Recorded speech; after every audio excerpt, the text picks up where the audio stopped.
Did I really just see what I thought I just saw at the end of this episode of Eromanga Sensei? Did Megumin just insult light novels, manga in general, just the culture of people that love anime and manga? Did she just straight up insult us all? She called these books creepy otaku books. What? Oh my god. Like, I definitely don't like her. I don't like her, yeah. I thought it was going to be Elf Sensei that I wasn't going to like, but I gotta take back what I stated before and say that applies to Megumin now. I mean, after what she just said at the end of this episode and what it does to her character, I'm like, yeah, she's a piece of shit. Like, she's scum. And let me explain why.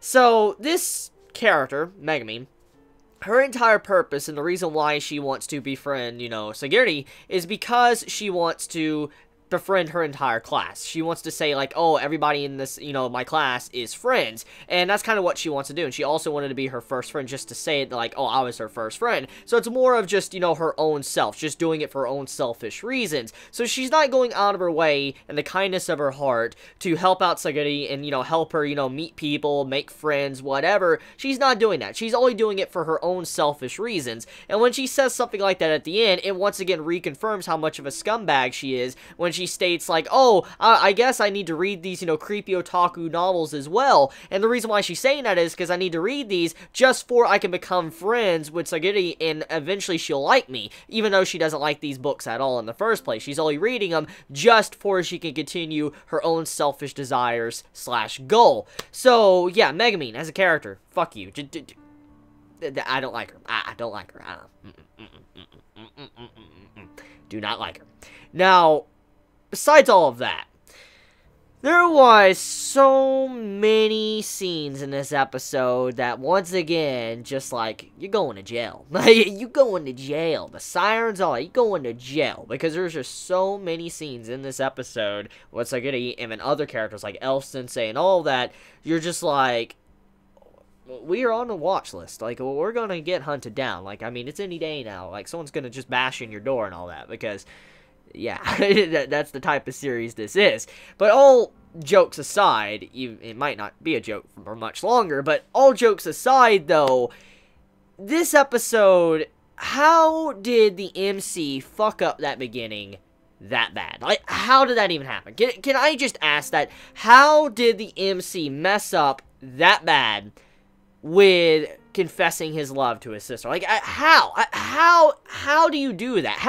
How can you be that dense? Like, look, okay, last episode, Sagiri says, I'm in love with someone. Obviously, if you just look at everything, the only person she's interacted with is the fucking brother. He should understand this. I mean, he's been begging her to leave her room for an entire year. Like, yo, bro, you need to chill on that. But then, on top of that, this episode, he's like, I confess my love to you, but when you, like, shot me down last week and all that because of me being too dense and not understanding what you're saying, I just felt like, yeah, I shouldn't feel like that about my sister. And I'm like, oh my god, like, are you that stupid? Like, you write light novels. Like, you legit write light novels. You write about dense main characters. Like, how can you be that dense when you write about characters that are dense as fuck? Like, you read light novels. You write light novels. How could you not understand, like, just the body language, the way she was, acting towards you,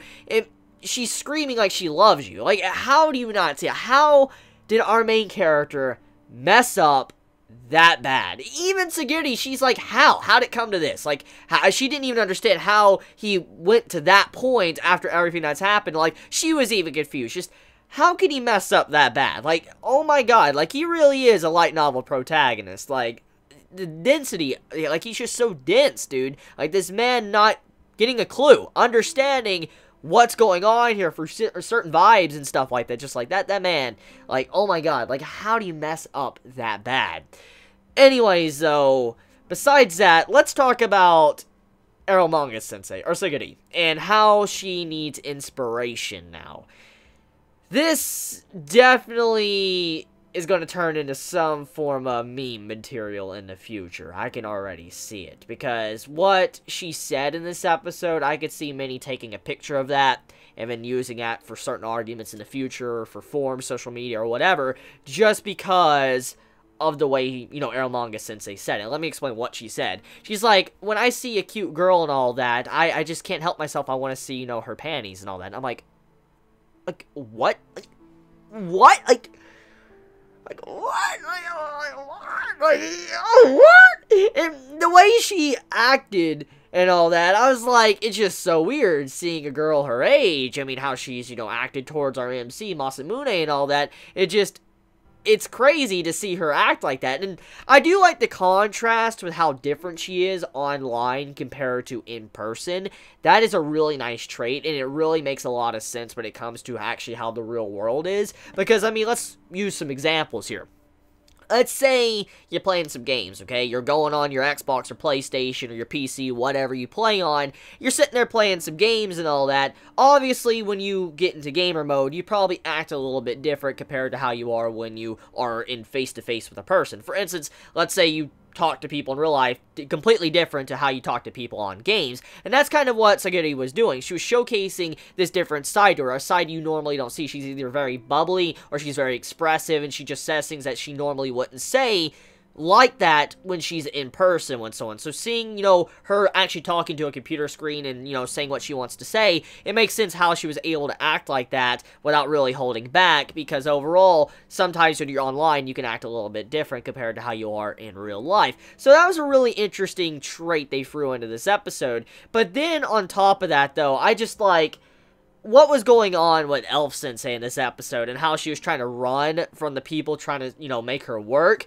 that made me laugh a little bit. She's like, please help me! Like, she's making it a serious situation. Like, the entire beginning, constantly calling and all that, throwing arrows and stuff, like, all over the window and wall, and I'm like, yo, what the hell? Like, it must be something really bad for her to go that far. Come to find out, no, it's just these people knock on the door, making sure that she's doing her work properly and she isn't goofing off, and she even states that she was procrastinating. She was just sitting there playing games, which it's relatable. That's relatable as fuck. Like, oh my god, that's relatable. But still, just seeing how she admitted that, and then, like, just seeing how she was running from them, that had me laughing just to see how some of her scenes are done. I honestly didn't expect me to enjoy Elf Sensei as much as I do. I'm really surprised that I actually like her character. I like, you know, what she gives to the actual plot, or what she gives to certain episodes. She just makes this nice, good vibe / feeling go on for the episode where I could smile or have a laugh or whatever, and that's kind of what her character's purpose is thus far from what I have seen.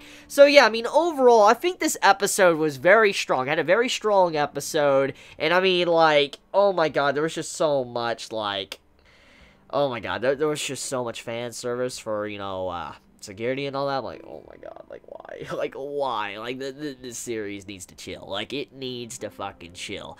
And the question I can't believe right now, or what I need to ask myself, it's actually just me asking myself, like, why am I watching this? Like, it's a better Orimo. I admit that. It's a better Orimo. It's way better than Orimo was, but it's still bad. It's kind of like this. It's like, you know the series is bad for you, or it's like, you know this food is bad for you, even if you're allergic to it, but you continue to consume it regardless. And that's how I feel about this series. Like, I shouldn't eat, you know, this certain food because I'm allergic, but I eat it because I can't help it, because it's so good. And that, yeah. I feel like that could be applied to this series. I know it's bad. I know it's trash, but for some reason, I keep watching it, and I'm enjoying it. I don't know why. I guess the best way to summarize this and what my thoughts are is probably saying guilty pleasure. I guess that's what this is. A guilty pleasure series. There we go.